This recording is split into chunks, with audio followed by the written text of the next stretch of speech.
High in the unforgiving peaks of Afghanistan, Rebecca Sterling made a choice that would echo through the halls of the Pentagon. When SEAL Team 7 walked into what looked like a routine extraction, they had no idea they were stepping into a trap 2 years in the making.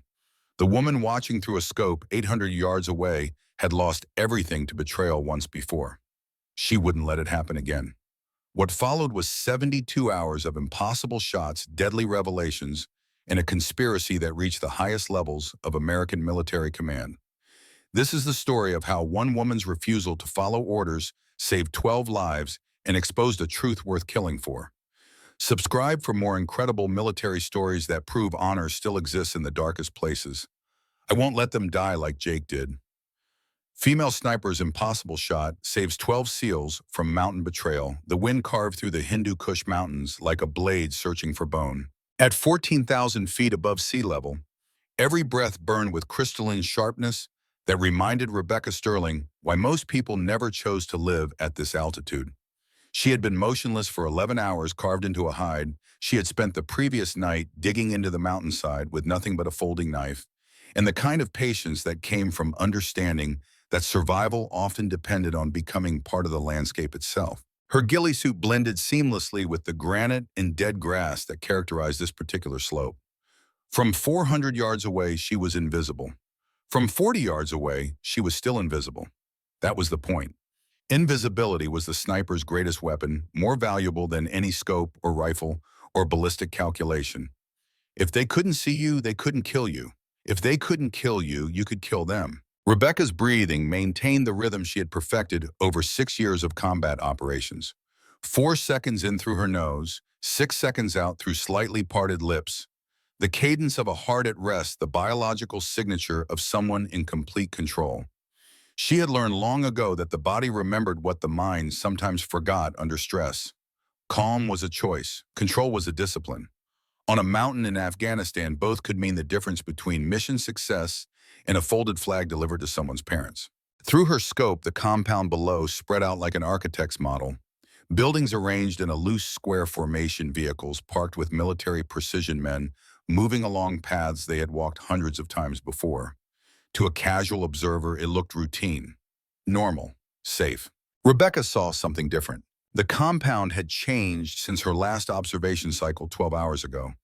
Not dramatically, not obviously, but enough to trigger instincts honed by 4 combat tours and countless hours spent studying human behavior through a rifle scope. The guard rotations were too precise, each man moving with the kind of disciplined timing that spoke to professional military training rather than the casual vigilance of local militia. The vehicle placement had shifted exactly 3 feet to the east, creating better angles for defensive fire.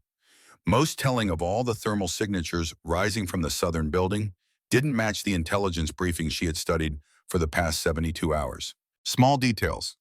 The kind most people missed, the kind that got soldiers killed. She adjusted one gloved finger along the stock of her rifle. The weapon was an extension of her body, now custom built to her exact specifications. A .338 Lapua Magnum with a barrel she had broken in herself, firing 500 rounds until the rifling settled into its final precision.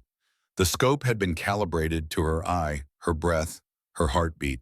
At 800 yards, she could put a round through a playing card. At 1,200 yards, she could still hit center mass on a human target. She had done it before. She would do it again if the mission required it. But today her orders were crystal clear. Observe and report. Do not engage under any circumstances. Do not reveal your position. Maintain overwatch and provide intelligence only. The radio crackled to life in her ear, voices rolling across the frequency with the casual confidence of men preparing for what they believed was a routine operation. SEAL Team 7 preparing for insertion into the valley below. She recognized the tone immediately. Warriors shaking off pre-mission nerves the way they always did, with jokes and banter designed to keep fear at arm's length. One voice rose above the others, younger and carrying the particular brand of cockiness that came from surviving too many missions without consequence. You think the mountain princess is still awake up there, or did she freeze her ass off already? Laughter followed, brief and careless. Another voice chimed in, older but no less dismissive. She's probably writing a novel about how cold it is. Contractors, man. They get paid to sit around and complain while real soldiers do the work. More laughter rippled through the frequency. Rebecca remained silent. She had heard worse in briefing rooms, in mess halls, in forward operating bases across 2 continents. The mockery didn't bother her anymore. She had learned that proving herself through argument was a waste of breath and energy. Proving herself through results was the only language that truly mattered in this world. She keyed her to mic, her voice cutting through their casual conversation with professional precision. Ghost range to command. Movement patterns around the south building have changed in the last 15 minutes. Vehicle placement is inconsistent with briefing materials. Recommend delay on insertion for secondary assessment. A pause stretched across the frequency, filled with the static of encrypted communications and the weight of decisions being made by people who weren't sitting on a mountain with a rifle. Then a different voice came through, older and edged with the kind of impatience that belonged to someone looking at a clock and thinking about mission timelines. Ghost range, we copy. Stand by. Rebecca waited. The wind shifted slightly, brushing against her left cheek and carrying the scent of snow from higher peaks. She adjusted her scope a fraction of a degree, compensating automatically for the atmospheric changes. The mirage rising from the rocks below told her the temperature was 28 degrees Fahrenheit. A cold front was moving in. Barometric pressure was falling. She could feel it in the air and the way sound carried differently across the valley in the subtle shift of wind patterns that would affect any long-range shot she might be forced to take. The radio crackled again. Ghost range recommendation noted. SEAL Team 7 is cleared for insertion. Maintain overwatch and report any changes. Do not engage. Acknowledge. Rebecca's jaw tightened just once, then released. Standard operating procedure. They had noted her concerns and chosen to proceed anyway. It happened more often than she cared to count. Intelligence from the field was often viewed as secondary to operational timelines and political considerations. Ghost range acknowledges, she replied. The frequency went quiet. She exhaled slowly, watching her breath fog briefly in the cold air. They weren't listening. They never did. Not to contractors, not to women, not to anyone who didn't wear the right uniform or carry the right rank insignia. The military was an institution built on hierarchy and tradition, and she existed outside both. On another frequency, one reserved for a much smaller audience, a familiar voice came through. Older, rougher around the edges in the way that only decades in the field could create. Ghost range, this is Overwatch. You seeing what I'm seeing? Rebecca allowed herself the smallest hint of relief. Colonel Thaddeus Kane, Marine Scout sniper, 63 years old and still sharper than most men half his age. He had trained her 6 years ago, back when she was still trying to prove she belonged in a world that viewed her presence as an unwelcome experiment. He had never questioned her, never doubted her, never treated her differently because of her gender. He had simply watched her shoot, nodded once and said, "You'll do." She keyed the private channel they shared, a frequency only the two of them used. Affirmative Overwatch. Thermal patterns are inconsistent. Guard rotations too clean. This doesn't feel like militia. Agreed, Kane's voice carried the weight of experience accumulated across 4 decades of warfare. Feels like Fulda Gap in '84. Everything too neat, too rehearsed. Rebecca understood the reference immediately. The Fulda Gap. Cold War. Soviet forces staging false movements to mask real intentions. Old-school deception tactics that required instinct more than technology to detect. You try warning them, Kane asked. They're not interested. A pause, then quieter, they will be. Rebecca didn't respond immediately. She shifted her focus back to the valley below, where the distinctive sound of rotors was beginning to build in the distance. The Blackhawks were inbound, carrying SEAL Team 7 toward what her instincts screamed was a carefully prepared trap. She watched them through her scope as dust began to rise from the designated landing zone, swirling into the air in thick clouds that would provide concealment for the insertion, but also limit visibility for anyone trying to provide Overwatch support. Professional discipline, everything executed exactly by the book. But the valley wasn't right. Rebecca's instincts, honed by years of survival, in places where mistakes meant death, were practically vibrating with warning signals. The same instincts that had kept her alive through 4 tours. The same instincts that had warned her 2 years ago in a different valley on a different mountain, when everything had looked just as clean and just as perfectly normal. She had ignored those instincts once. Just once, and Jake Morrison had died because of it. The memory hit her like a physical blow to the chest. Jake's face, his voice, the way he smiled when he thought no one was watching, the way his hand felt in hers during rare moments of peace. the way his blood had soaked into Afghan soil while she screamed for a medevac that arrived too late. She forced the memory down, buried it in the compartmentalized section of her mind where all the dead lived. There was no room for grief on a mission, no space for regret or self-recrimination. Only focus, only the shot, only the breath between heartbeats. Below her, SEAL Team 7 advanced toward the compound with textbook precision. Smooth, controlled, confident. Rebecca whispered under her breath, not a prayer or a plea, just a truth she felt in her bones, not again. The first machine gun opened fire without warning. The sound tore through the valley like a chainsaw, ripping through metal muzzle flash, erupting from the northern ridge 300 yards from the SEAL position. A second gun joined in from the west, then a third from the south. Interlocking fields of fire, professional setup, textbook ambush. SEAL Team 7 went flat, voices exploding across the radio net with sharp immediacy. Contact, contact, 3 directions. Where the hell is that coming from? We're pinned. We're fucking pinned. Rebecca's world narrowed to the circle of her scope. Her breathing slowed. Her heartbeat dropped. Everything outside that magnified view ceased to exist. She could see the northern gun position clearly now. Could see the crew operating it with the kind of trained precision that confirmed her worst fears. These weren't militia fighters. These were professionals. Her finger hovered over the trigger. Orders echoed in her mind like a mantra. Observe only. Do not engage. Do not reveal your position under any circumstances. But below, her men were dying. She could hear it in their voices, the edge of panic creeping in as they realized they were caught in a kill zone with no easy exit. The desperate calls for fire support that wasn't coming. The sound of rounds impacting so close that dirt and rock spray was visible in her scope. And something inside her snapped, not with rage or fear, but with a clarity that cut through training and orders and protocol like a blade through paper. She had made a promise 2 years ago, standing over Jake's grave with her hand on the coffin, and her voice barely a whisper, I won't let it happen again. Her hand moved with the smooth precision of years of muscle memory. She settled deeper into the earth, her breathing flattening until it was almost invisible. Her heartbeat slowed until she could count the seconds between each pulse. The world went silent except for the whisper of wind across stone. She lined her crosshairs on the man directing fire from the northern ridge. Range 820 yards. Wind 8 miles per hour quartering left. Temperature 28 degrees Fahrenheit. Air density 0.081. Coriolis effect at this range 2.1 inches right.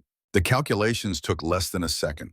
Her body already knew the answers. She squeezed the trigger. The rifle bucked against her shoulder, the sound cracking across the valley, sharp and clean. Through her scope, she watched the target drop, legs folding beneath him like a puppet with cut strings. The machine gun went silent for exactly 3 seconds while the crew tried to understand what had just happened. Rebecca didn't wait for their comprehension. She shifted her aim, recalculated the hold, fired again. Second target down, then a third. Below her, SEAL Team 7 heard the distant rifle shots, confusion rippling through their communications. Who the hell is shooting? Is that air support? Negative, no birds on station. Then who? Rebecca didn't answer. She was already moving, sliding 3 feet to her right into another microhide she had prepared before dawn. She had carved a dozen such positions into the hillside, small depressions barely visible from more than a few yards away, each one offering different angles and lines of sight. She fired again. The machine gunner on the western ridge slumped over his weapon. Another shift, another hide, another shot. The enemy communications net came alive with voices shouting in mixed languages, panic and confusion spreading like wildfire as they tried to locate her position. Return fire raked the ridgeline, but it was blind and desperate. They were shooting at ghosts. Rebecca breathed through it all, steady and controlled. She had been here before in other valleys, on other mountains. This was what she was built for. This was what 6 years of training and combat had prepared her to do. The SEALs scrambled toward better cover, moving one by one while she systematically eliminated any fighter who tried to flank them. She could hear their voices on the radio, now the fear still present, but tempered by something else, hope. The growing understanding that someone somewhere was watching their backs with lethal precision. One voice cut through the tactical chatter, older and calmer than the rest. Chief Petty Officer Maddox, if the briefings were accurate. Whoever you are, keep shooting. Rebecca didn't respond. She shifted to another position, fired low this time, hitting a runner who was trying to reposition a heavy weapon. Dust puffed off the ridge where he fell. Enemy fighters began sweeping her hillside with suppressive fire rounds, sparking off rocks inches above her head. She stayed pressed into the ground, counting the rhythm, calculating the pattern, waiting for the exact moment when she could move without being silhouetted against the squad. Then she moved again, low-controlled ghost-like. Every shot she fired bought the SEALs another few seconds of life. Every position change kept the enemy guessing, kept them from concentrating their full firepower on the trapped Americans below.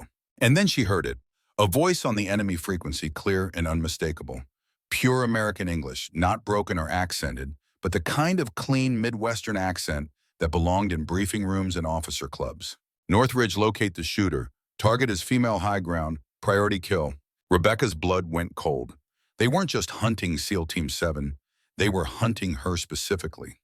This entire operation had been designed to draw her out, to put her in a position where she could be eliminated. She scanned the ridge again, her scope sweeping across enemy positions with new understanding. The spacing was perfect, the communication too clean, the discipline too sharp for local fighters. These weren't Afghan militia. These were professionals, American professionals. On the private channel, Kane's voice came through low and urgent. "Kira, if you can hear me, I know what you're seeing." She keyed her mic once. A single click. Acknowledgement. Kane continued, his voice dropping lower. "I've been running intelligence on this for the past week. This operation was engineered. Those aren't local fighters down there. Black Ridge Solutions. Private military contractors gone rogue." Rebecca's grip tightened on her rifle. Black Ridge Solutions. She knew the name. Corporate mercenaries with government contracts and political protection. The kind of organization that operated in the gray areas between legal and illegal, between patriotism and profit. Kane's voice continued, "They're not after Team 7. They're after you." Another click. She understood.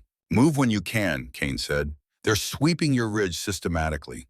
You're the primary target. Get out of there." Rebecca looked down the slope at SEAL Team 7 still pinned in the wadi below. They were alive because of her shots, but barely holding their position.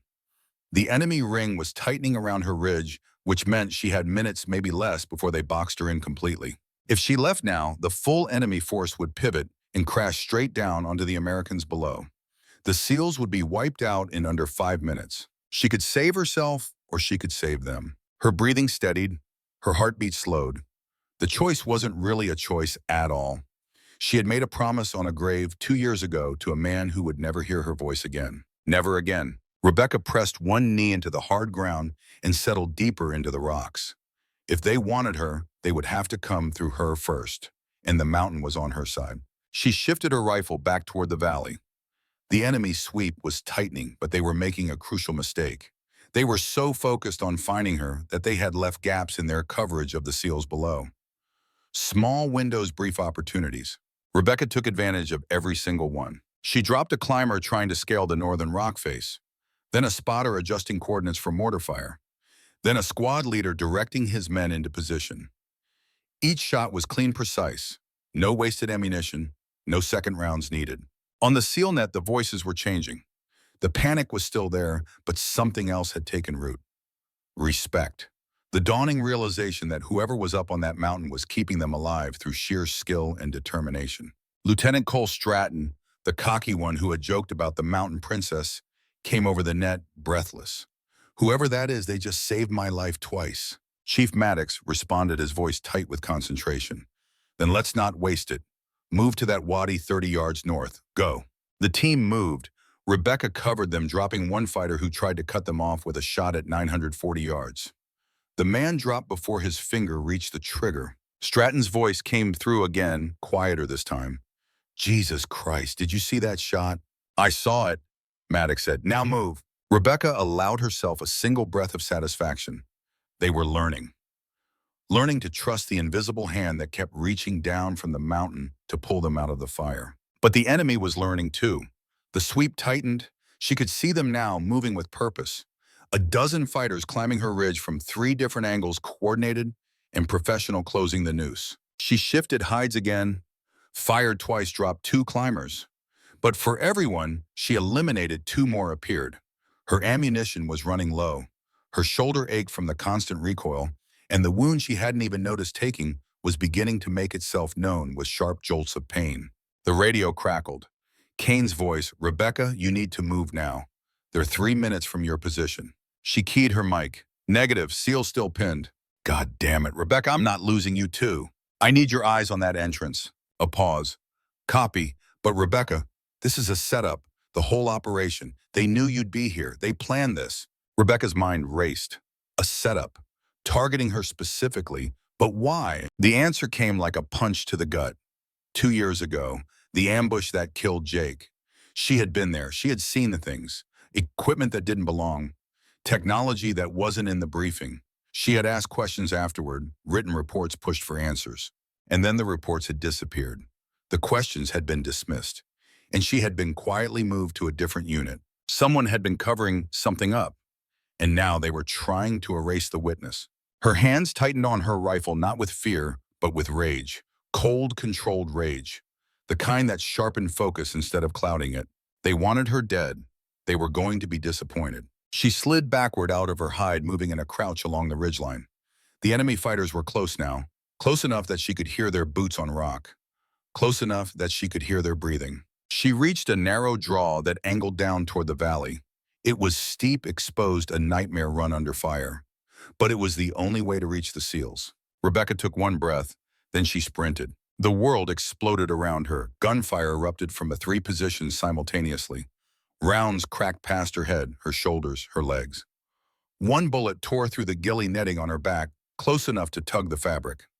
Another sparked off a rock inches from her boot. She didn't slow down.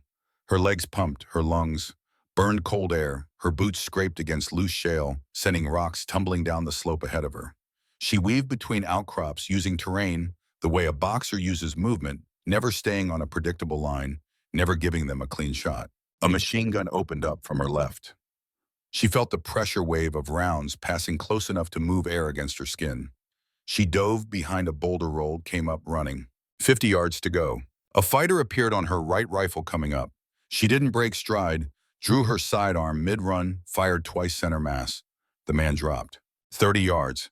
The gunfire intensified as they realized she was escaping concentrated fire on her position. Rock chips exploded around her. Dust filled the air. 20 yards. She could see the wadi now, could see the SEALs cluster below, could see their faces turning up toward her in shock and disbelief. 10 yards. She launched herself off a ledge, dropped 8 feet, landed hard-rolled, and came up inside the wadi with her rifle ready. The SEALs stared at her. Rebecca Sterling stood before them, breathing hard but controlled. Ghillie strips hung from her shoulders, torn and dusty. Her face was streaked with dirt and sweat. Blood seeped from a graze on her left forearm she hadn't even noticed taking. Her eyes were calm, clear-focused. She looked at them for 1 second, then spoke, her voice steady despite the sprint and the gunfire and the impossible run she had just made. "Where are you taking casualties?" Lieutenant Stratton blinked, his mouth opening and closing without sound. Finally, "Who the hell are you?" Chief Maddox held up a hand. He had seen enough combat to recognize something real when it stood in front of him. He pointed toward the eastern corner of the wadi. 3 wounded, 1 serious. "We're trying to push toward that ridge opening, but there's a machine gun nest tearing us apart every time we move." Rebecca looked uphill, calculated angles, distance, wind elevation. She didn't speak, didn't explain. She simply turned and ran straight uphill. Alone. Maddox shouted after her, "You can't go up there. They'll cut you apart." But Rebecca was already gone, sprinting through loose gravel, weaving between rocks as rounds cracked around her. One bullet passed so close to her shoulder that it tugged a strand of her ghillie suit. Another kicked up dirt between her legs. She kept moving. Her lungs screamed. Her legs burned. The wound on her arm sent sharp jolts of pain up to her shoulder with every swing of her rifle. She ignored all of it. Pain was temporary. Death was permanent. And the SEALs below her would die if she didn't silence that gun. She reached a ledge 30 feet above the machine gun position, dropped flat, swung her rifle into place. The gunner below was focused on the wadi, never saw her coming. She fired once. The machine gun went silent. The valley seemed to hold its breath. From below, the SEALs watched in stunned silence as the gunner slumped over his weapon.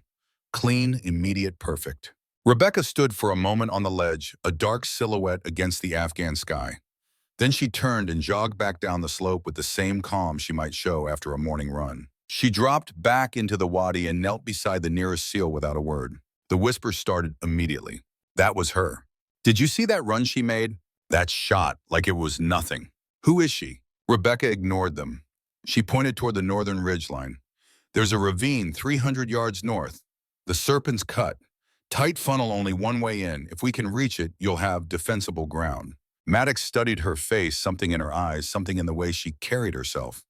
The absolute certainty of someone who had lived on the mountains and understood their secrets. You sure? Rebecca met his eyes for the first time. I'm sure. Maddox didn't know why he believed her, but he did.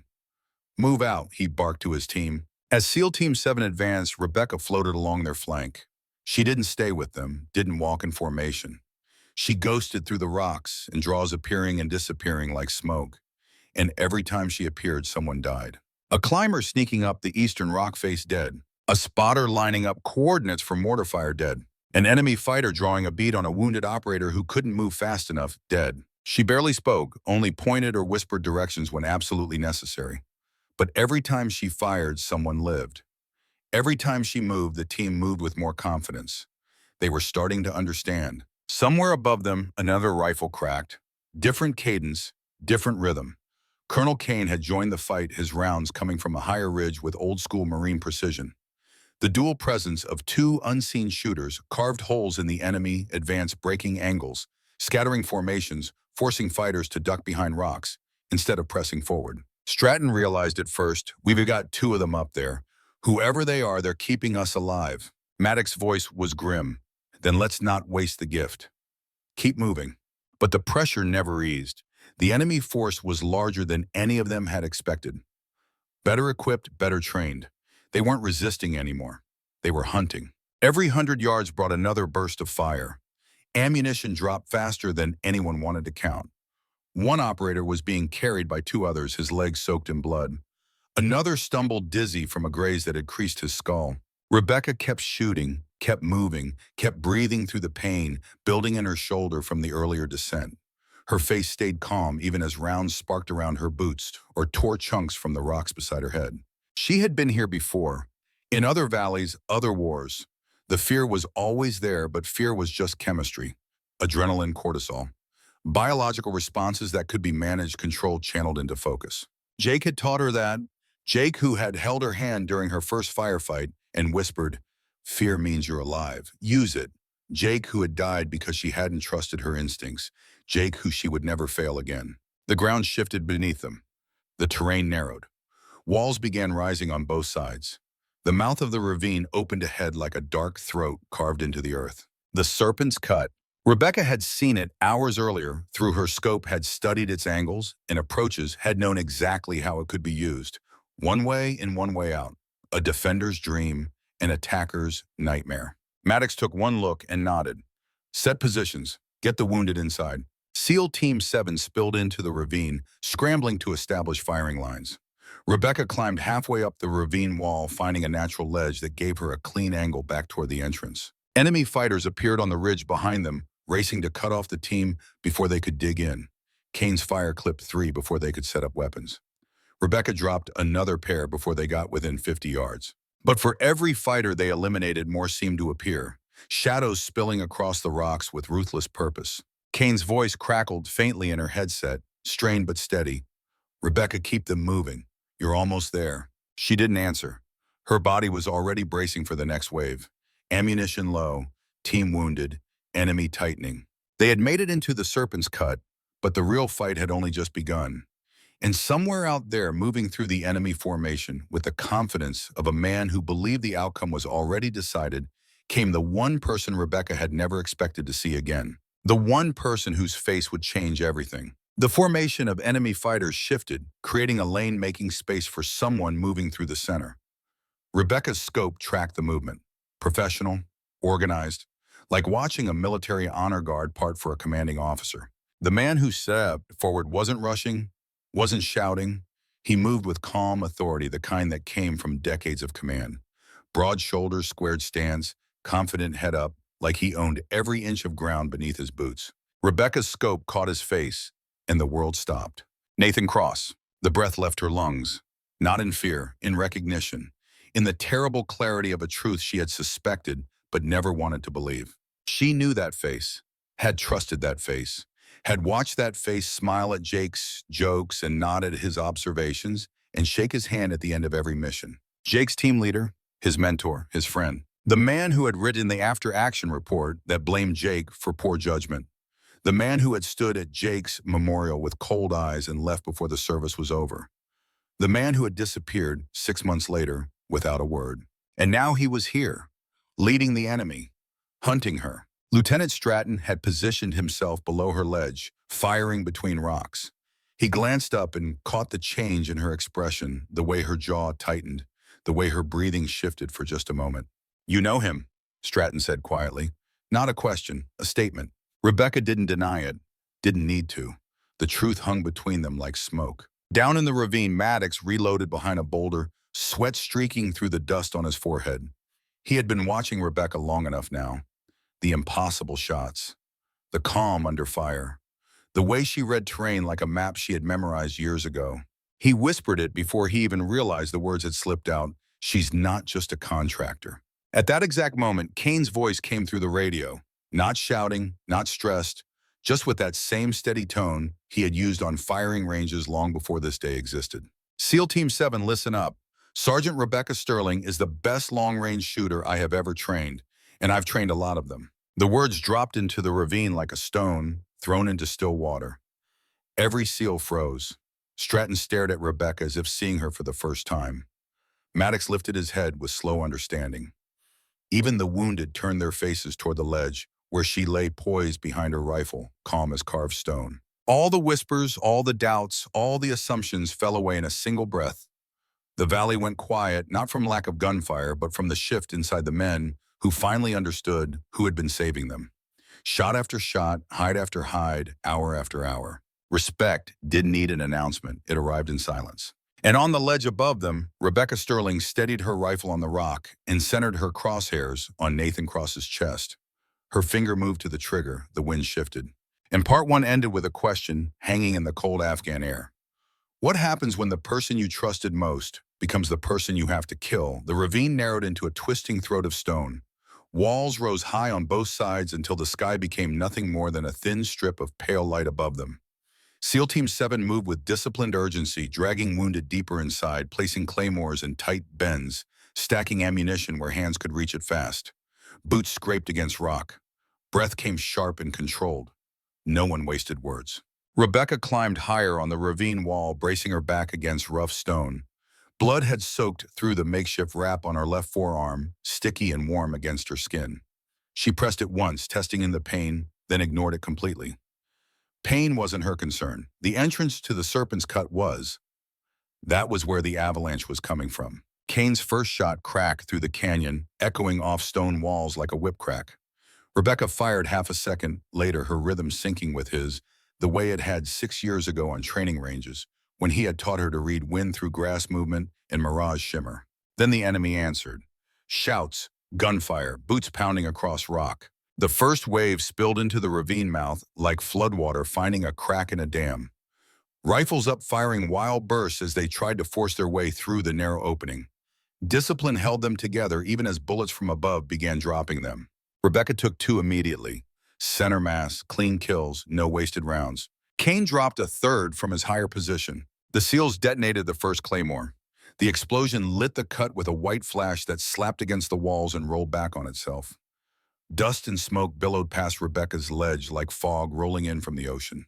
She stayed locked into her rifle, breathing, shallow eyes focused through the scope. Shapes emerged through the haze. Fighters climbing over bodies of the fallen, pressing forward with the kind of determination that spoke to professional training and professional pay. These weren't militants fighting for ideology. These were contractors fighting for a paycheck. And that made them predictable. Rebecca's shoulders screamed every time she adjusted her aim, the earlier graze sending jolts of pain up her neck. She didn't slow. One shot clipped a climber trying to scale the ravine wall for a flanking position.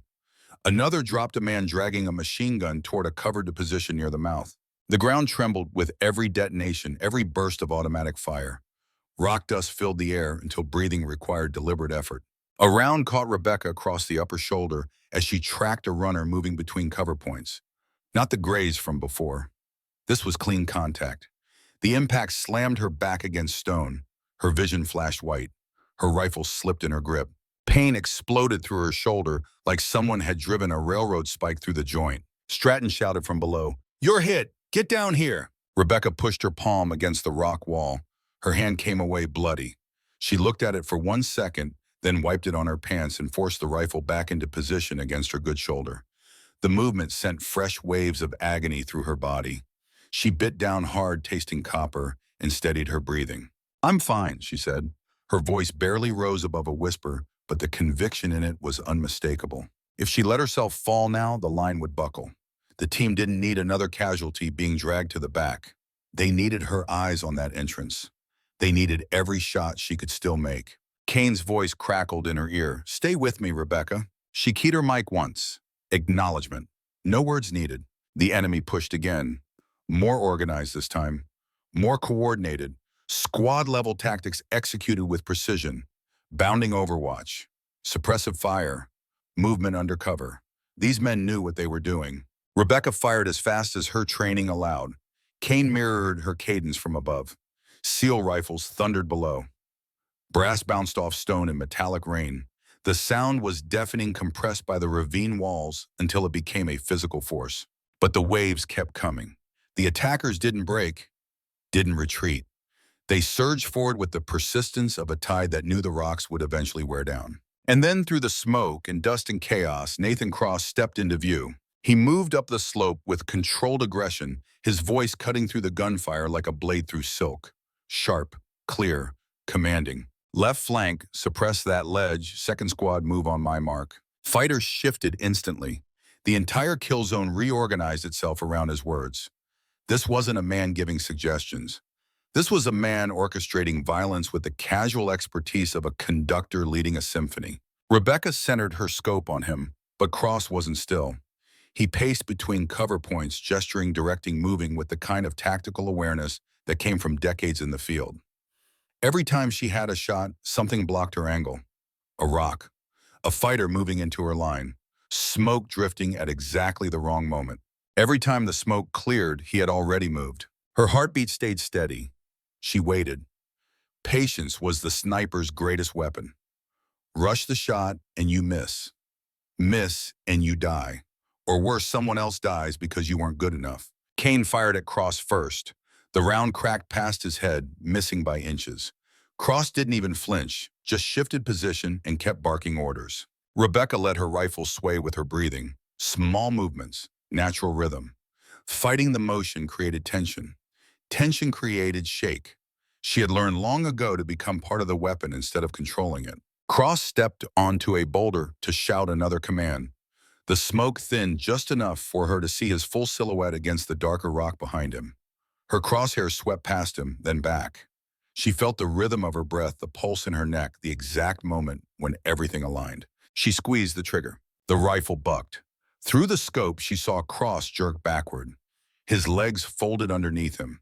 He dropped behind the boulder, disappearing from view. The fighters around him froze. Just for 3 seconds. Just long enough for confusion to crack their coordination. The SEALs reclaimed 20 yards of ground in those 3 seconds. But the fight wasn't over. An RPG operator rushed into view at the ravine entrance, lifting the launcher toward a cluster of wounded SEALs huddled near the back wall. Doc Finley was crouched over one of them, hands red with blood, completely exposed. Rebecca saw him before anyone else did. She reached for another magazine. Her hand closed on empty pouches. She checked again. Nothing. 1 round left, chambered ready. That was it. She didn't hesitate, didn't calculate odds or weigh options. The decision had already been made the moment she saw the RPG. She fired. The operator dropped. The rocket spiraled upward, impacting harmlessly against the far cliff wall. The explosion rained debris down on the ravine but away from the SEALs. Maddox threw his body over the wounded anyway, shielding them with his own mass as rock chips pelted his back. Rebecca's rifle clicked empty. She leaned back against the stone chest, rising and falling with controlled breaths that didn't quite hide the pain radiating from her shoulder. Below her, the SEALs tightened their perimeter. Kane fired one more shot, then went silent, either repositioning or out of ammunition. She couldn't tell. She couldn't. The enemy hesitated at the ravine entrance. Their formation had bled heavily. Cross was down. The momentum had shifted. In the distance, faint at first, then growing louder rotors. Real rotors this time. Not the wrong call sign, not false hope. The sound built into the canyon vibrating through stone. The unmistakable thunder of salvation ripping across the sky. Dust swirled upward as two Black Hawks swept in fast and low gunners, scanning terrain with weapons ready. Behind them, higher up, a pair of Apache gunships took overwatch positions. The fighters at the ravine mouth began falling back, dragging their wounded, abandoning equipment. Within moments, the coordinated assault collapsed into retreat. SEAL Team 7 exhaled as one. Some slumped against rocks. Others kept their rifles up, not quite believing the threat had passed. Maddox stood slowly, dust and debris sliding off his shoulders. Rebecca lowered her rifle for the first time since the fight began. She let herself feel the full weight of exhaustion pressing down on her bones. Her shoulder throbbed with each heartbeat. Her hands were shaking slightly from adrenaline crash and blood loss. The edges of her vision were soft, but she was alive, and so were they. She didn't look for praise, didn't search for reactions. She just listened to the distant thump of approaching helicopters and let the weight of the night settle quietly into her chest. The immediate danger had passed, but something else was just beginning. Stratton climbed up to her ledge, moving carefully on the loose rock. His face was streaked with dirt and sweat, his eyes carrying the kind of exhaustion that came from dancing with death 4 hours. He stopped a few feet away, looking at her with an expression she couldn't quite read. "You saved us," he said quietly. "All of us. Multiple times." Rebecca didn't respond, just met his eyes and waited. "I doubted you before." Stratton continued, his voice dropping lower, carrying the weight of genuine regret. "On the radio before insertion, I was one of the voices making jokes. Mountain Princess. I said that, I was wrong." Rebecca studied his face, saw the sincerity there, the humility that combat could teach if a man was willing to learn. "Now you know," she said simply. Stratton nodded slowly, then his expression shifted. "That man down there, Cross. When you saw him, your whole body changed. Who is he to you?" Rebecca was quiet for a long moment. The sound of rotors grew louder, closer. She could see the lead Black Hawk approaching the valley, now nose down, moving fast. "He was Jake Morrison's team leader," she said finally. "Delta Force. 12 years of operations together. Jake trusted him with his life." And Stratton asked, hearing the unfinished story in her tone. "And 2 years ago, Jake died in an ambush." Cross wrote the after-action report. Blamed Jake for poor tactical judgment, for pushing too hard, for ignoring warning signs.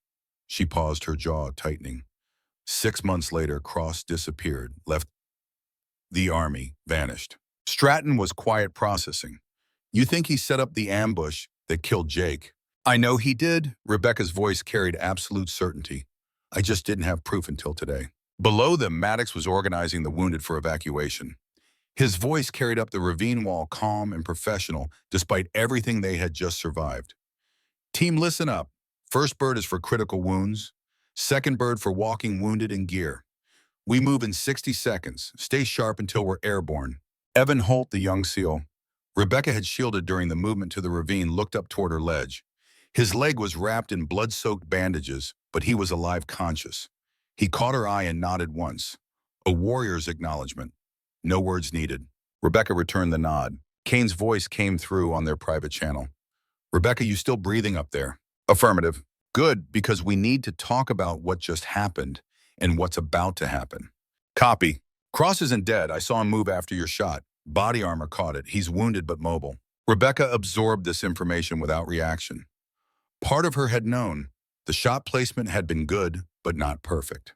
In that split second, with smoke drifting and targets moving, she had taken the shot she had rather than the shot she wanted. "Where is he now?" she asked. "Being extracted by his people. Half a click east. Private helicopter. They'll have him out of country in 4 hours." "Not if I can help it." Kane's voice carried warning. "Let it go. For now, we have wounded. We have a team that needs you alive more than they need Cross dead. You've done enough." "Have I?" The question hung in the air between them. Kane sighed. "Yes, you have." Jake would say the same thing. The name hit her like a physical blow. Jake would say the same thing. Would he, or would Jake want the man who betrayed him brought to justice? She didn't have time to answer. The first Black Hawk was landing rotors, kicking up a storm of dust and debris. Medics jumped out before the skids fully touched ground, running toward the ravine with stretchers and medical bags. Maddox climbed up to her position. His face was hard-lined with fatigue, but his eyes were clear and focused. Can you walk? Oh, yes. Will you walk, or do I need to have two of my men carry you? Rebecca looked at him, saw the concern beneath the gruff exterior. This was a man who had led teams through hell and understood the thin line between courage and stupidity. I'll walk, she said. Good, because I need to talk to you once we're in the air. About what happened here, about who you are, and about what comes next. He turned and headed back down. Rebecca followed, moving carefully on the loose rock. Her shoulders screamed with each movement, but she kept her face neutral. Pain was temporary. Reputation was permanent. At the bottom of the ravine, Doc Finley intercepted her. He was a compact man in his early 30s with steady hands and eyes that had seen too much trauma. Let me look at that shoulder, he said, not a request. Rebecca started to refuse, but Maddox's voice cut through. That's an order, Sterling. Let him work. She sat on a boulder while Finley cut away the torn ghillie fabric and examined the wound.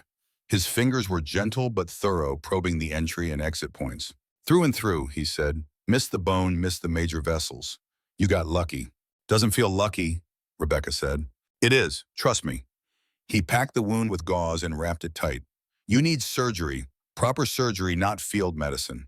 That's going in my report. Noted. The helicopter cycled through critical wounded first. Holt was carried on a stretcher, his face pale but determined. As they loaded him, he reached out and caught Rebecca's hand. Thank you, he said, for the shield, for the cover, for everything. Rebecca squeezed his hand once. Stay alive, that's all the thanks I need. He smiled weakly and let the medics take him. The second bird came for the walking, wounded, and gear. Stratton supervised the loading, checking equipment, counting heads, making sure nothing was left behind that could compromise future operations. Maddox pulled Rebecca aside while the organized chaos swirled around them. I need to know something, he said quietly. Are you Army Marines? What's your background? Army, Ranger qualified, Sniper qualified, 4 tours, contractor for the past 18 months. Maddox nodded slowly.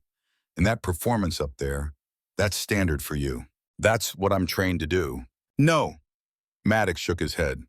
What you did went beyond training. I've worked with the best shooters in the SEAL community. What I saw today was something else, something rare. Rebecca didn't respond, didn't know what to say. Compliments had always made her uncomfortable. Maddox continued. When we get back, there's going to be questions about the operation, about the ambush, about why a contractor disobeyed direct orders and engaged. You need to be ready for that. I know. And you need to know that every man on this team is going to back your story. Whatever you need said, we'll say it. You saved 12 lives today. We don't forget that. Something in Rebecca's chest tightened. Not with pain, with something else. Recognition. Acceptance. The acknowledgement that maybe, just maybe, she wasn't alone in this fight anymore. Thank you, Chief. Don't thank me. Just get on the bird and get that shoulder fixed. That's an order. The final Black Hawk settled into the landing zone. Rebecca climbed aboard, settling into the web seating along the bulkhead. Maddox sat across from her. Stratton took the seat next to her, his presence somehow reassuring despite their rocky start. The helicopter lifted off, banking hard away from the bone. Through the open door, Rebecca watched the Serpent's Cut recede into the distance.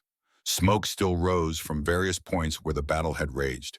Bodies lay scattered across the approaches, testament to the violence that had unfolded. And somewhere out there, Nathan Cross was escaping. The thought burned in her mind. He had killed Jake, had hunted her, had orchestrated this entire operation to eliminate witnesses to whatever crime he had committed 2 years ago. And he was getting away. Kane's voice came through her headset. I can hear you thinking from here. Let it go, Rebecca. For now. How can I? She asked, knowing the entire crew could hear her on the internal net. Because you're wounded, because you've been fighting for 12 hours straight, because the team needs you intact, not broken. He paused. And because Cross isn't going anywhere, we can't find him. Rebecca looked out the door at the Afghan landscape sliding past below. Mountains and valleys that had swallowed armies throughout history, beautiful and brutal in equal measure. What did you mean earlier, she asked, about this operation being engineered? Kane was quiet for a moment, then. I've been tracking anomalies for the past 3 weeks. Intel reports that didn't match field observations. Equipment requisitions that went missing. Communications intercepts that mentioned something called Phantom Protocol. What is it? That's what I'm still trying to figure out. But I know it involves Black Ridge Solutions. I know it involves stolen military technology. And I know it involves eliminating anyone who might have seen that technology in use. Rebecca's mind raced. 2 years ago, the ambush that killed Jake. There was equipment there that didn't match the brief. Targeting systems, drones, technology that shouldn't have been in theater. What happened when you reported it? My report disappeared. I was told the equipment was classified and above my clearance. Then I was transferred to a different unit. Who authorized the transfer? I don't know. It came down from somewhere above my command chain. Maddox leaned forward, listening intently. You're saying this goes higher than Cross. I'm saying Cross is a symptom, not the disease, Kane said. He's a contractor now. Works for Black Ridge, but someone is feeding them information. Someone with access to operational planning. Someone who knew Rebecca would be on that mountain today. The implications settled over the crew like a cold blanket. An inside threat. Someone in the command structure actively working against American forces. Stratton spoke up. How high does it go? I don't know yet, Kane admitted, but I'm going to find out. The helicopter banked again, approaching the forward operating base. Below, Rebecca could see the familiar layout of concrete barriers, guard towers, and prefab buildings that made up the American presence in this corner of Afghanistan. Home, for whatever that word was worth. As they approached the landing pad, Rebecca noticed something. A cluster of vehicles near the operations center. More than usual, and men in suits instead of uniforms. Investigators. Already here. Already waiting. We've got company, Maddox said, seeing the same thing. Let me do the talking, Rebecca said quietly. Negative, we all talk. Together, that's how teams work. The Black Hawk touched down. Medics rushed forward for the wounded, but the men in suits hung back, watching, waiting for Rebecca specifically. She climbed out of the helicopter, ignoring the way her shoulder screamed with each movement. Her ghillie suit was torn and bloody. Her face was streaked with dirt and dried blood. She looked like she had been through a war, because she had. Two men in khakis and polo shirts approached. Contractors themselves, probably. Or intelligence.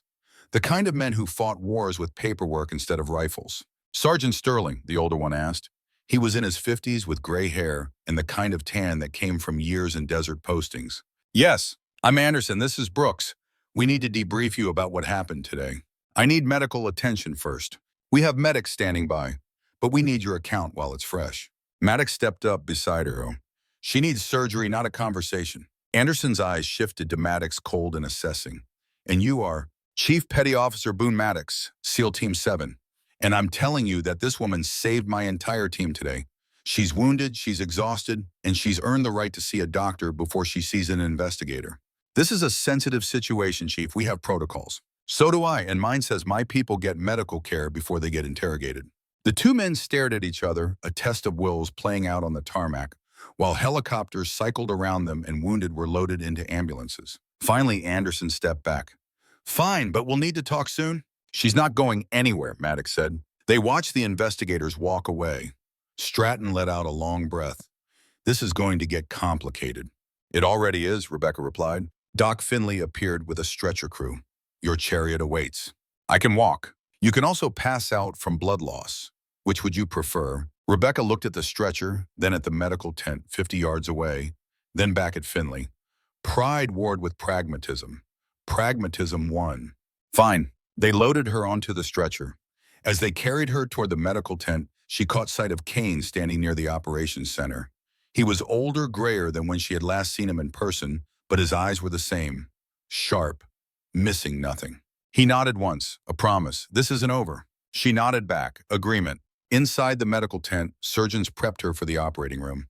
Local anesthetic, irrigation of the wound, debridement, the clinical terms floated around her while hands worked efficiently on her shoulder. But her mind was elsewhere, back in the valley, back in the ravine, back on that ledge with Nathan Cross in her crosshairs. She had taken the shot, had hit him, but he had survived.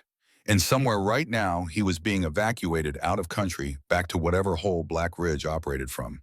Beyond reach, beyond justice. The anesthetic started to take effect. The pain receded. Her thoughts grew fuzzy around the edges. Jake appeared in her mind, not the way he had died, but the way he had lived. Smiling, laughing, his hand in hers on a rare day off when they had pretended the war didn't exist. I'm sorry, she whispered. I had the shot. I should have made it count. But Jake's voice in her memory said something different. Something he had told her once after a mission had gone sideways, and she had spent days second-guessing every decision. You did what you could with what you had. That's all anyone can ask. The rest is just noise. The drugs pulled her under, into darkness, into dreamless sleep where the weight of the day couldn't follow. But even in sleep, part of her mind kept working, kept processing, kept planning, because this wasn't over. Cross was still alive, still free, still dangerous. And Rebecca Sterling had made a promise 2 years ago on a grave that she intended to keep. No matter what it cost, no matter how long it took, she would find the truth, she would find justice, she would find Nathan Cross. And when she did, there would be no body armor thick enough to save him. But first, she had to survive what was coming next. The questions, the investigation, the people who wanted to bury the truth as deep as Jake Morrison's grave. She had saved 12 men today. Now she had to save herself. The real war was just beginning. Rebecca woke to the soft beep of a heart monitor and the antiseptic smell that belonged exclusively to military hospitals. The ceiling above her was too white, too clean, too far from the dust and rock and blood of the mountains. Walter Reed Medical Center. She had been medevaced stateside while unconscious. Her left shoulder was wrapped in thick bandages, immobilized in a sling that kept her arm locked against her chest. Every tiny movement reminded her of the round that had torn through her. The pain was manageable now, filtered through medication, but still present enough to keep her grounded in reality. Sunlight slanted through the window at an angle that suggested late afternoon. She had no idea what day it was, no idea how long she had been out. The door opened quietly. A nurse stepped in, saw her awake, and smiled with professional warmth. "Welcome back, Sergeant Sterling. How are you feeling?" "Like I got shot." "That's accurate." The nurse checked her vitals, made notes on a tablet. "You've been out for about 36 hours. The surgery went well. No permanent damage to the rotator cuff, but you'll need physical therapy." Rebecca nodded. "Has anyone been asking about me?" The nurse's expression shifted slightly. "Several people. Military investigators came by twice. A Colonel Kane has called 4 times. And there's a group of men in the waiting room who refuse to leave until they know you're okay.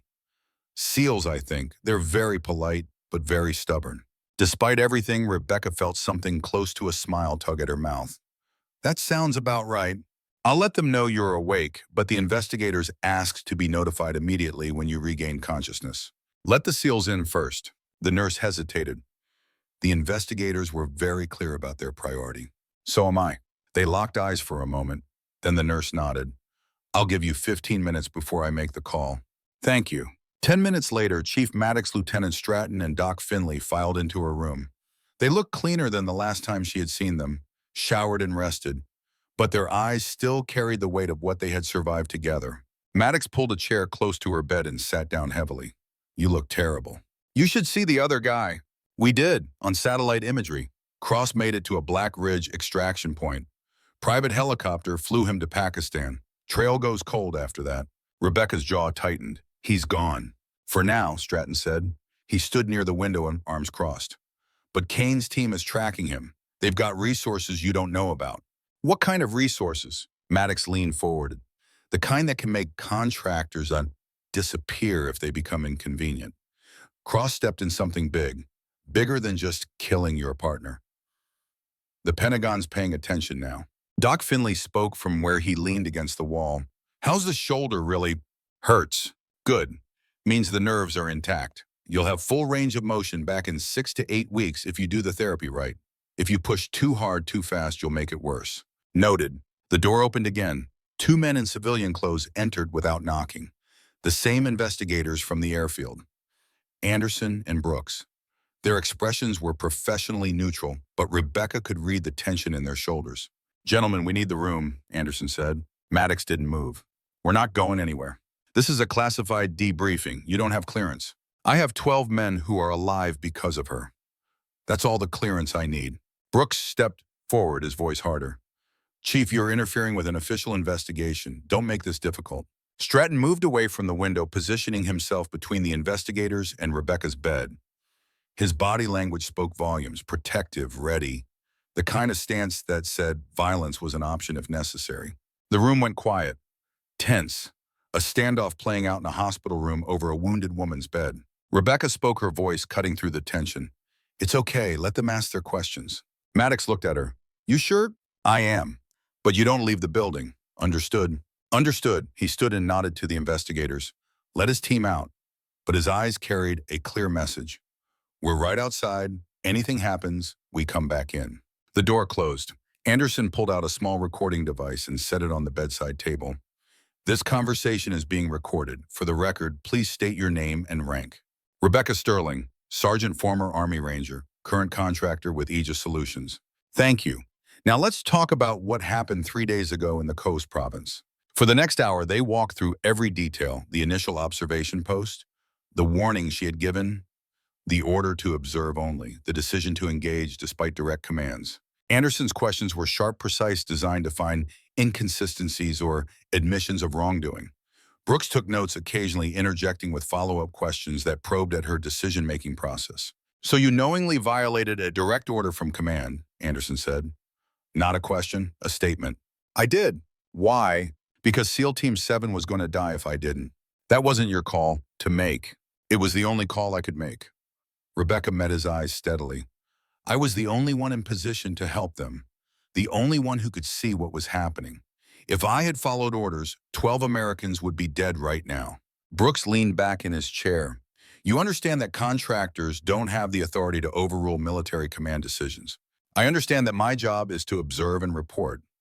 I also understand that my oath to defend this country doesn't end just because I'm no longer in uniform. Anderson's expression didn't change.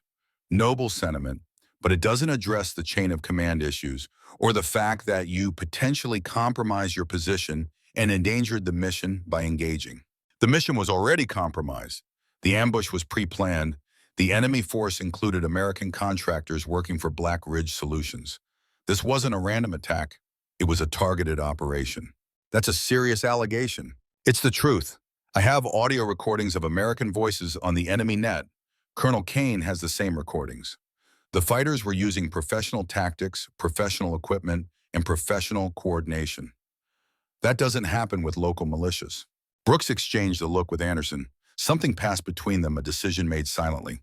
What do you know about Phantom Protocol? Anderson asked quietly. Rebecca's pulse quickened slightly, but she kept her face neutral. Only what Colonel Kane told me, that it's connected to Black Ridge Solutions and involves stolen military technology. Kane has been conducting an unauthorized investigation into classified programs. He's overstepped his authority, or he's doing his job while others look the other way. Anderson's eyes hardened. Be very careful with your accusations, Sergeant. I'm not accusing anyone. I'm stating facts. 2 years ago, my partner, Jake Morrison, was killed in an ambush. The man who led that mission was Nathan Cross, former Delta Force, now working for Black Ridge. Cross wrote a false after-action report blaming Jake. 6 months later, Cross disappeared and joined Black Ridge. 3 days ago, that same man led the attack on SEAL Team 7. Those are facts, not accusations. Brooks wrote something in his notebook. Anderson stared at Rebecca for a long moment. You're claiming a conspiracy, that a decorated special operations soldier betrayed his country and his brothers for money. I'm claiming that Nathan Cross is a traitor who got my partner killed and tried to kill me. Whether that's part of a larger conspiracy is above my pay grade, but someone should be investigating it instead of questioning why I saved 12 American lives. The silence stretched out. Anderson finally reached over and turned off the recorder. Off the record, he said quietly, you've stepped in something that goes deep. People in very high places have a vested interest in making sure certain things stay buried. Black Ridge has contracts with multiple government agencies. They have lawyers, lobbyists, and political protection. Are you telling me to drop this? I'm telling you to be smart. You're a contractor. You have no authority, no protection, and no backup beyond a few SEALs and an old Marine who's already on thin ice with his command. If you push this, you'll be crushed. Rebecca looked at him steadily. Is that a threat? It's a warning. From someone who's seen how these things play out.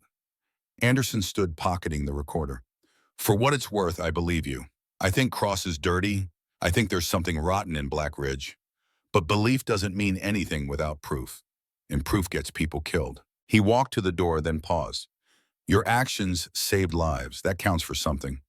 The official report will reflect that you acted with courage and skill in an emergency situation. No charges will be filed for insubordination. That's generous. That's politics. The alternative is a public trial that raises questions nobody wants asked. He opened the door. Get well, Sergeant, and think carefully about what you do next. They left. Rebecca stared at the ceiling, processing everything that had just happened. The message was clear: back off, let it go, move on with your life. Everything in her wanted to refuse, to keep fighting, to hunt Cross down and put a bullet in him herself. But Anderson was right about one thing: she had no authority, no resources, no way to fight an organization with government backing and unlimited money. The door opened again.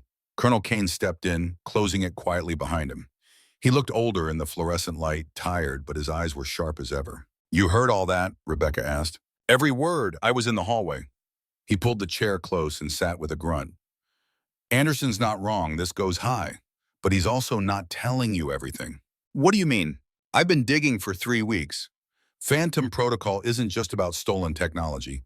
It's about testing that technology in live combat situations without oversight or authorization. Black Ridge has been running unauthorized operations using equipment they shouldn't have access to. When people ask questions, those people end up dead or discredited. Like Jake. Like 3 other soldiers I found in the records. All killed in ambushes. All after reporting equipment irregularities. All blamed for tactical errors in the after-action reports." Rebecca's hands clenched into fists. How is this possible? How does something like this happen without anyone stopping it? Money, power, the ability to make problems disappear. Kane leaned back, but they made a mistake this time. They went after SEAL Team 7. That put it on the radar of people who can't be easily dismissed. Naval Special Warfare Command is asking questions. JSOC is paying attention. The walls are starting to crack. What about Cross? He's in the win, but he made another mistake too. He survived, which means he can talk. And Black Ridge knows that. They'll either protect him or eliminate him to protect themselves. So we wait, we heal, and we prepare for what comes next. Kane reached into his jacket and pulled out a small tablet. "I've compiled everything I have on Phantom Protocol. Names, dates, equipment, transfers, audio recordings from the battle satellite imagery showing the Black Ridge extraction. It's not enough for a criminal case, but it's enough to ask the right questions in the right places." He set the tablet on her bedside table. "I'm giving this to people I trust, people who can use it, but I wanted you to see it first, to know that Jake didn't die for nothing, that what you did 3 days ago mattered." Rebecca picked up the tablet with her good hand, scrolled through the files. She saw Jake's name in multiple reports, saw the pattern Kane had uncovered, saw the scope of what they were facing. "What happens to you?" she asked quietly. "I'll probably be forced into retirement. Too many questions, too much digging. But I'm 63 years old. I've had my career. I can live with the consequences." "I'm sorry." "Don't be. This is what we signed up for. Defending the country sometimes means defending it from people wearing the same uniform." He stood slowly. "Get some rest. You've earned it." "Colonel," Rebecca stopped him at the door. "Thank you for believing me, for investigating, for everything." Kane smiled. It was a sad smile weighted with decades of service and too many battles fought in shadows. "Jake was a good man. He deserved better than what he got. You're finishing what he started. That's worth more than thanks." He left.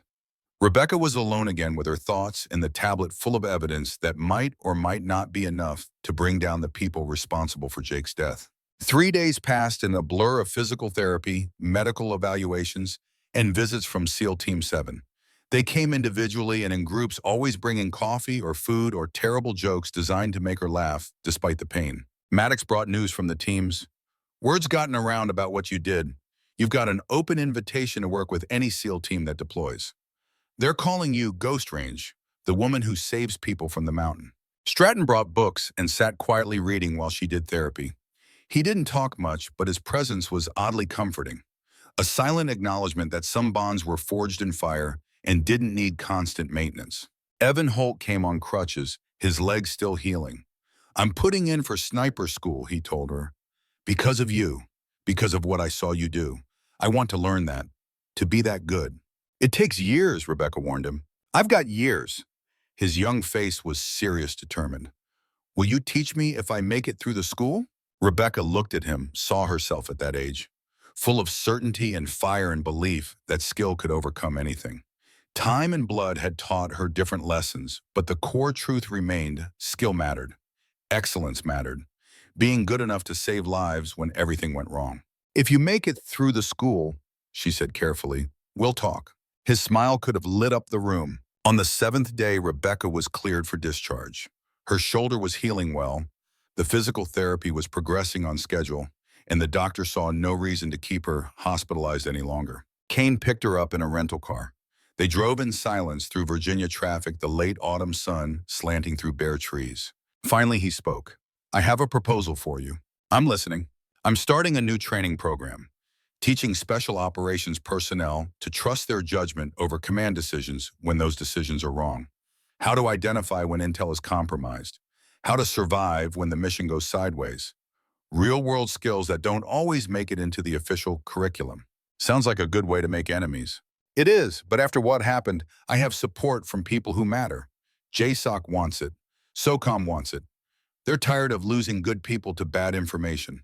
What do you need from me? An instructor. Someone who's lived it. Someone who can teach the next generation how to survive when everything they've been told is wrong. He glanced at her. The job's yours if you want it.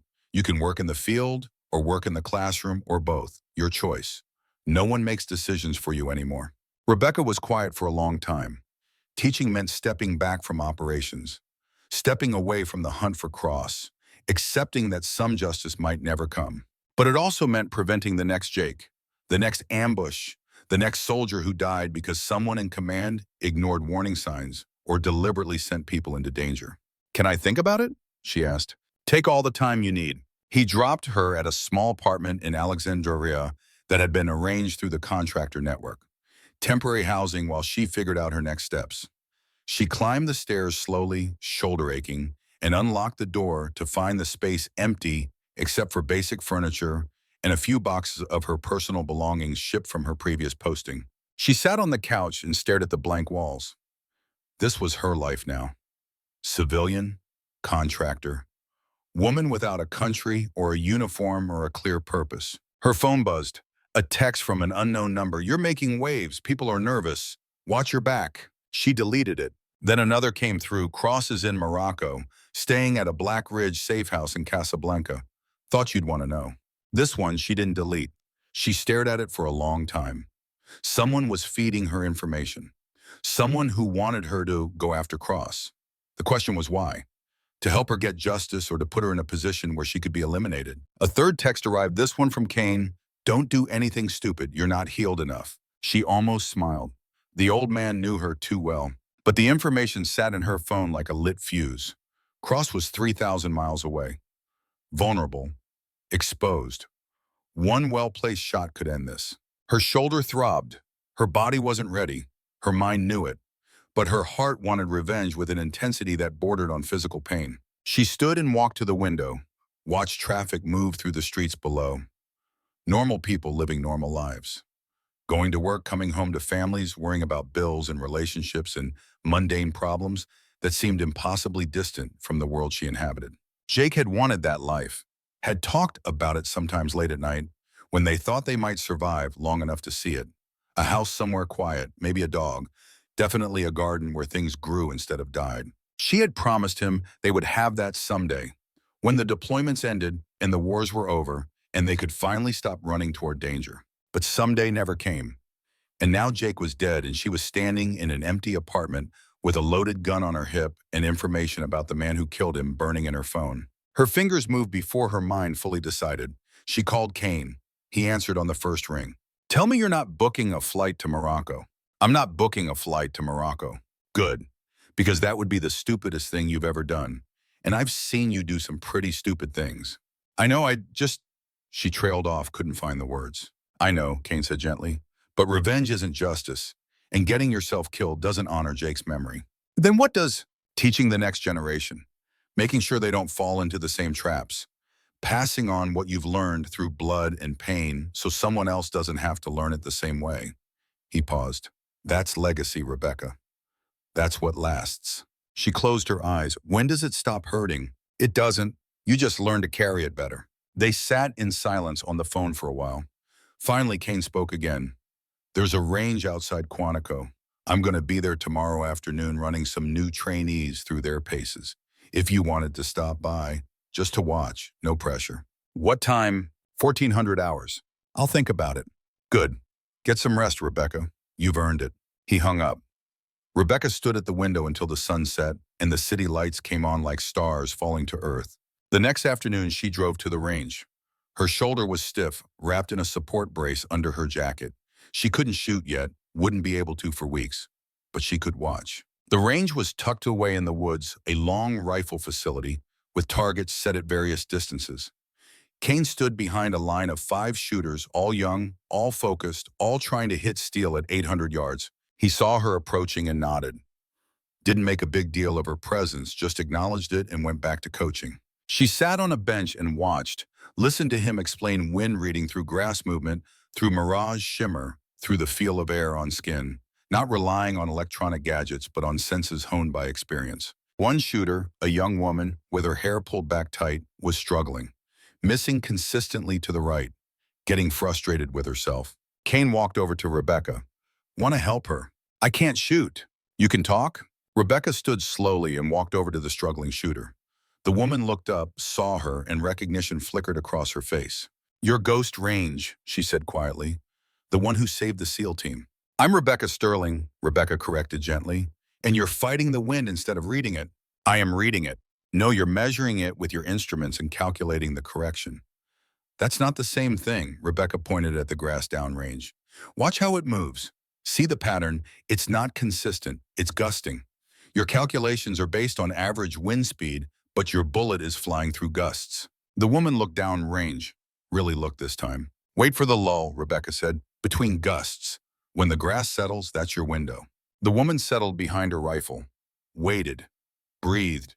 The grass downrange flattened. She fired. The steel rang. Her face lit up with surprised joy. I got it.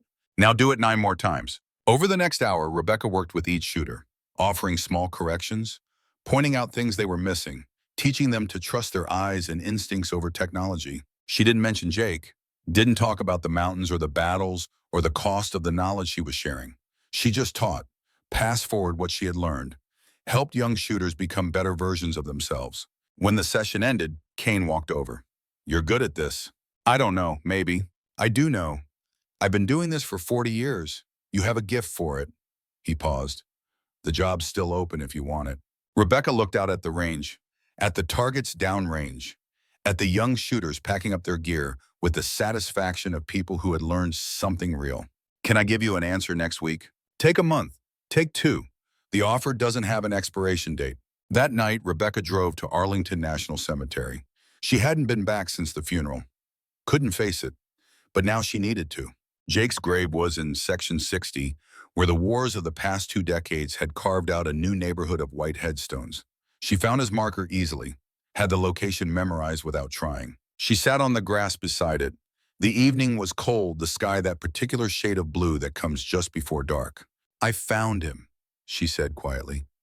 Cross, I had him in my sights. I hit him, but he survived. He's out there somewhere, and I could go after him. I have the information. I have the skills. I could finish this. The wind moved through the trees, the only answer she would get. But Kane says revenge isn't justice, says the better path is teaching the next generation, making sure they don't fall into the same traps you did. She paused. I don't know if I believe that. I don't know if it's enough. She sat in silence for a long time, then reached into her pocket and pulled out something she had been carrying for 2 years. A small medal, her own bronze star earned on a previous deployment. She placed it on the grave. This should have been yours, she whispered. You were the better soldier, the better person. You died saving me, and I've been trying to figure out how to live with that ever since. Footsteps approached on the path. She tensed hand moving instinctively toward her hip before she remembered she wasn't carrying. An elderly couple appeared, late 60s dressed in simple clothes. The man had Jake's eyes. The woman had his smile. Jake's parents, they stopped when they saw her. Recognition was immediate. They had met once briefly at the funeral. She had avoided them after. Couldn't face their grief on top of her own. Rebecca, Jake's mother said softly. She moved forward and pulled Rebecca into an embrace. We hoped you'd come eventually. I'm sorry, Rebecca said, the words catching in her throat. I should have been here sooner. I should have... Hush. The older woman held her tighter. You have nothing to apologize for. Jake's father knelt beside the grave, his movements stiff with age. He saw the medal, picked it up gently.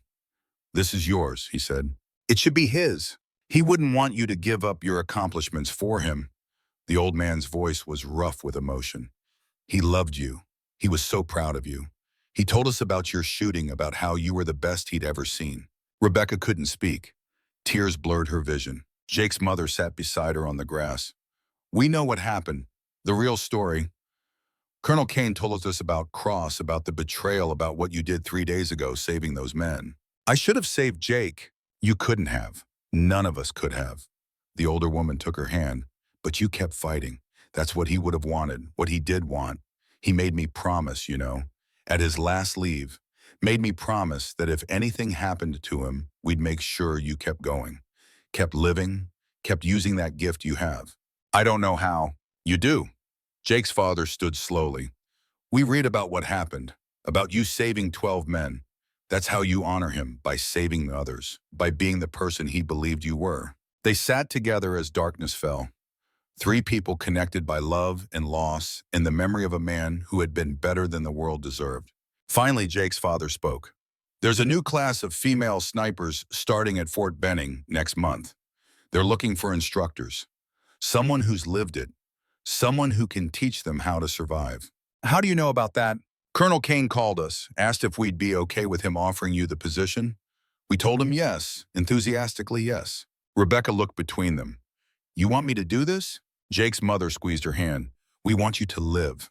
Really live, not just survive." Jake would want that too. They stayed until the cemetery closed. Rebecca helped the elderly couple to their car, exchanged phone numbers, promised to stay in touch. It felt like a beginning, or maybe a continuation. She wasn't sure which. 6 months later, Rebecca stood on a shooting range in New Mexico. The sun beat down with desert intensity. Before her, 5 students lay prone behind rifles. All women, all determined, all fighting to prove they belonged. One of them was struggling, missing consistently, getting frustrated. Rebecca walked over and knelt beside her. "Stop fighting the wind. Become part of it." The student looked up. Young, maybe 24, reminded Rebecca of herself a decade ago. "Show me," the student said. Rebecca pointed at the heat shimmer rising from the rocks, at the way the grass moved in the distance, at the patterns that most people never learn to see. "There," she said quietly. "See how the mirage bends just before the target? That tells you the wind is pushing left. Wait for it to straighten. That's your window." The student settled behind her rifle, waited, breathed, fired. Steel rang at 900 yards. "I did it. Now do it again." Kane stood in the shade of a building watching. Evan Holt was beside him, notebook in hand, learning the teaching methods as much as the shooting. Rebecca worked with each student individually, offering corrections, building confidence, teaching them that excellence wasn't a destination, but a journey measured in thousands of rounds and years of dedication. When the session ended, she gathered them together. "You're all here because you want to be the best," she said, "because you want to prove something to people who doubt you. That's good motivation, but it's not enough." She paused, looking at each face. "The real reason to be excellent is so you can save lives when everything goes wrong. So you can be the person standing on a mountain when your brothers and sisters need you most. Excellence isn't about proving others wrong. It's about being good enough when it matters." One student raised her hand. "How do we know when we're good enough?" Rebecca thought about that question. About 12 men alive because she had spent years becoming good enough. About Jake dying because she hadn't trusted herself soon enough. "You never know," she said honestly. "You just keep training, keep learning, keep pushing yourself. And when the moment comes, you trust that all that work will be enough." After class, she walked to her truck. Her phone buzzed. A message from an unknown number. "Cross-surfaced in Dubai. Thought you'd want to know." She stared at the message for a long time. The old fire still burned. The desire for revenge, for justice, for closure that could only come from putting Cross in the ground. But then she looked back at the range, at her students packing up their gear, at Evan Holt taking notes, at Kane watching with approval. She deleted the message, opened her contacts, found Jake's parents, sent them a photo of her students with a simple caption, "Teaching the next generation. He'd be proud." The response came quickly. "We're proud of you. Come for dinner Sunday." "I'll be there." She drove away from the range as the sun set over the desert.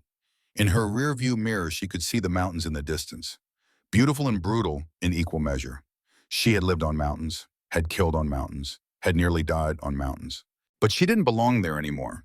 She belonged here, teaching, building, creating something that would outlast her. A legacy measured not in bodies but in lives saved by students she would never meet, in situations she would never see, because she had taught them well enough to survive. That night, she opened her laptop and began writing. Not a report, not a debrief, a training manual. Everything she had learned about mountain warfare, about reading terrain, about trusting instinct over technology. She titled it simply Lessons from the Mountain. And in the dedication, she wrote, "For Jake Morrison, who taught me that courage isn't fearlessness, it's choosing right over easy, justice over revenge, duty over personal pain. And for all the warriors who will carry these lessons forward." The words flowed, page after page, knowledge earned in blood and transformed into something that could save lives. It wasn't revenge, it wasn't justice in the traditional sense, but it was something Jake would have approved of, something he would have understood. Real courage, she realized, wasn't in headlines or medals or body counts. It was in the dirt behind a rifle doing what needed to be done, even when no one would ever know your name. It was in classrooms and ranges passing forward hard-won knowledge to people who might need it someday. It was in choosing to build instead of destroy, to teach instead of hunt, to honor the dead by protecting the living. Outside her window, the New Mexico night spread out like black velvet scattered with diamonds. Somewhere out there, Nathan Cross was still alive, still free, still dangerous. But he was someone else's problem now.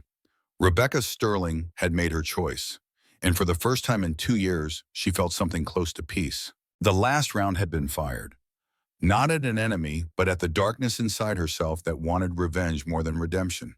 And in choosing to teach instead of hunt, she had finally kept the promise she made on a grave. She would keep fighting, just in a different way, for a different purpose, for all the warriors who would come after, for all the lives they would save, for all the mountains they would climb, for Jake, always for Jake, but also for herself, and for the future she was helping to build, one student at a time, one lesson at a time, one life saved at a time. The ghost had come down from the mountain, and in the valley below, she had found something worth more than revenge. She had found purpose.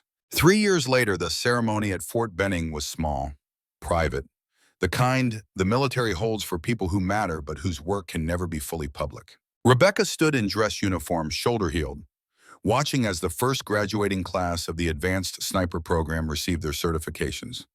Evan Holt was among them. So were 3 of her female students from New Mexico. Colonel Kane, now fully retired, sat in the front row, Jake's parents beside him. The program director stepped to the podium.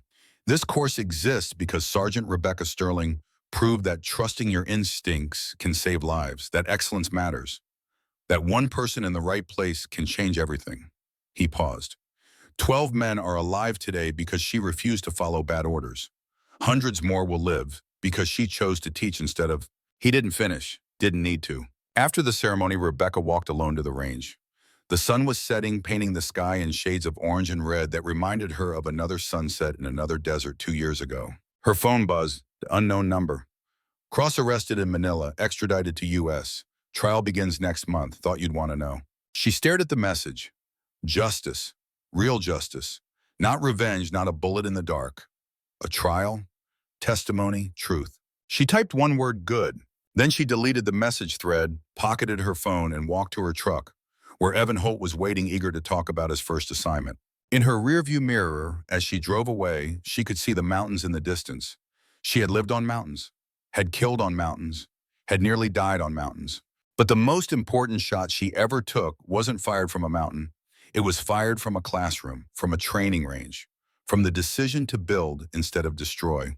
And somewhere on a mountain she would never see, a soldier she would never meet was making a shot that saved a life because she had taught someone who taught someone who taught them. That was the last round that mattered, the one that kept echoing long after she was gone, in a different way, for a different purpose. For all the warriors who would come after, for all the lives they would save, for all the mountains they would climb, for Jake, always for Jake, but also for herself, and for the future she was helping to build. One student at a time, one lesson at a time, one life saved at a time. The ghost had come down from the mountain, And in the valley below, she had found something worth more than revenge. She had found purpose. 3 years later, the ceremony at Fort Benning was small, private, the kind the military holds for people who matter, but whose work can never be fully public. Rebecca stood in dress uniform, shoulder-heeled, watching as the first graduating class of the Advanced Sniper program received their certifications. Evan Holt was among them. So were 3 of her female students from New Mexico. Colonel Kane, now fully retired, sat in the front row, Jake's parents beside him. The program director stepped to the podium. This course exists because Sergeant Rebecca Sterling proved that trusting your instincts can save lives, that excellence matters, that one person in the right place can change everything. He paused. 12 men are alive today because she refused to follow bad orders. Hundreds more will live because she chose to teach instead of. He didn't finish, didn't need to. After the ceremony, Rebecca walked alone to the range. The sun was setting, painting the sky in shades of orange and red that reminded her of another sunset in another desert 2 years ago. Her phone buzzed. Unknown number, cross-arrested in Manila, extradited to U.S. Trial begins next month. Thought you'd want to know. She stared at the message. Justice, real justice. Not revenge, not a bullet in the dark, a trial, testimony, truth. She typed one word, good. Then she deleted the message thread, pocketed her phone, and walked to her truck where Evan Holt was waiting, eager to talk about his first assignment. In her rearview mirror, as she drove away, she could see the mountains in the distance. She had lived on mountains, had killed on mountains, had nearly died on mountains. But the most important shot she ever took wasn't fired from a mountain. It was fired from a classroom, from a training range, from the decision to build instead of destroy. And somewhere on a mountain she would never see, a soldier she would never meet was making a shot that saved a life because she had taught someone who taught someone who taught them. That was the last round that mattered, the one that kept echoing long after she was gone.